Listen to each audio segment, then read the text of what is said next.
Global happenings today. We communicate, we analyze global news. Stay tuned.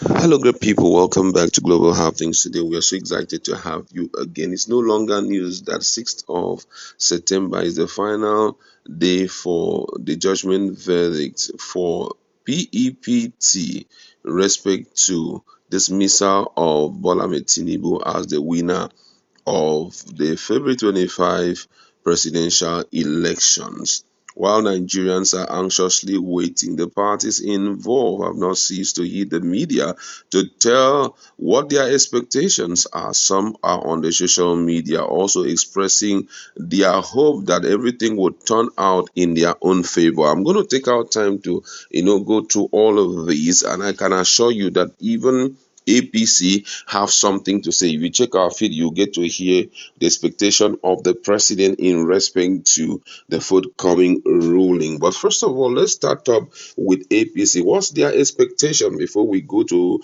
PDP and then the Labour Party, and possibly also look at what individuals have to say? APC, according to the information we have gathered, said that President Bola Tinubu won the last presidential election fair and square. We are confident that the Presidential Election Petition Tribunal will affirm the mandate handed to President Tinubu by the majority of Nigerian electorate.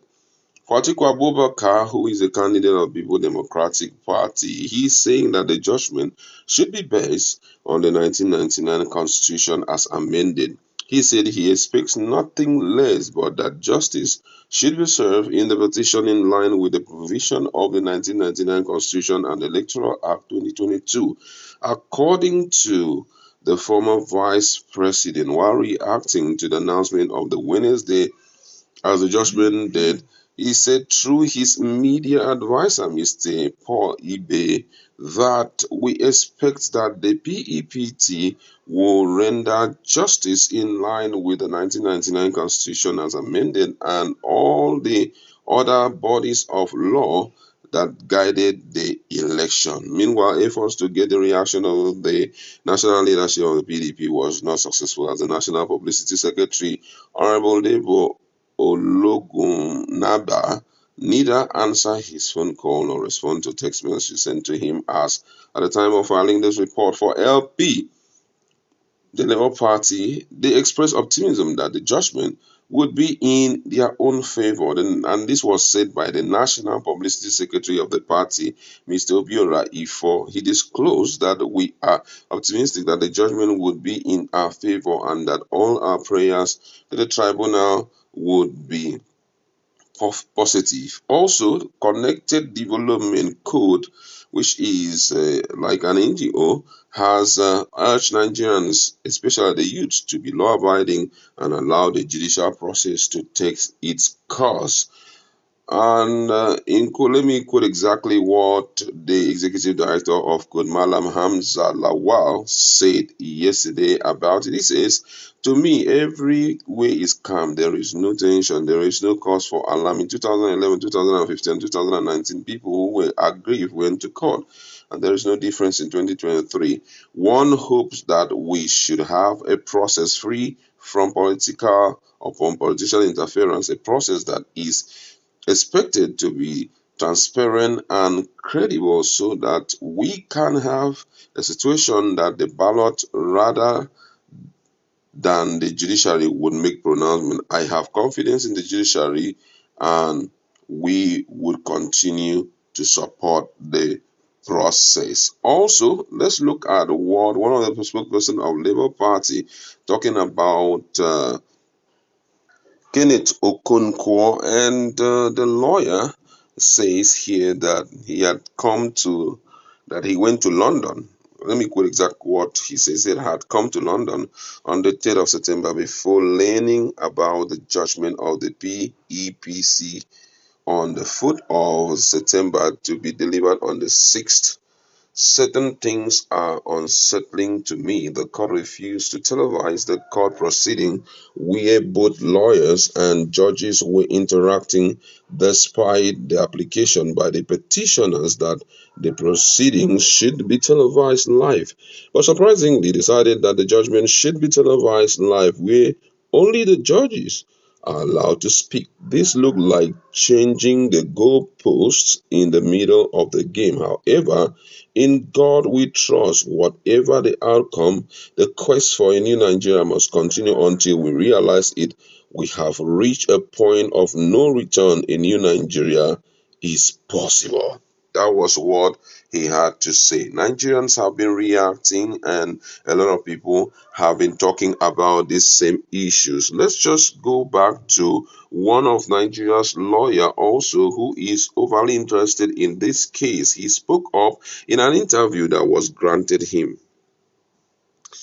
In his own word, Kalu, who is a Nigerian lawyer, says that the judgment must be delivered based on the merits of the case, not technical justice.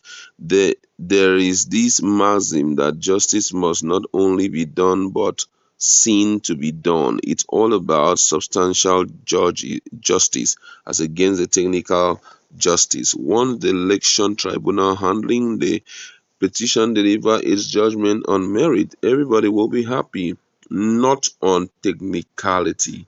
And there are a plethora of authorities that say our court should border more on substantial justice, not on technical justice. So by Wednesday, all Nigerians expect the tribunal to deliver substantial justice and nothing more. Reactions have trailed Nigerians. Someone here say, I foresee a revolution that will target justice if in the face of constitutional evidence they go south. And someone told him, be ready for DSS, they are coming for your fake prophecy.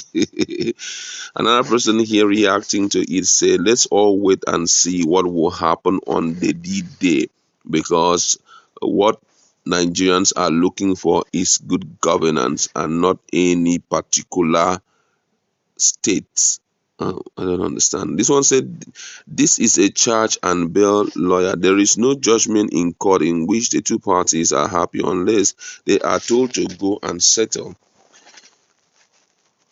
at home. Even with that, the parties that took the case to court will not be happy. Another person here says, reading the body language of Kalu, merit to him is delivering judgment in favor of the third position. Well, whether it is third position or first position, if there are provable evidence brought to the court and there are also evidence that he is the winner of the case, why would you not give it to him? It has nothing to do with it. We are talking about justice here. We are not talking about man's arithmetical way of thinking. We're talking about situation whereby even the 10th position, if he has everything well rolled out, provable evidence from INEC, from all and sundry, and it is put on the table, why wouldn't the person, and then there is support from the constitution, why wouldn't the person come out to be first? Some other person reacting here says tomorrow's judgment will be worse than what INEC did during the election, with all the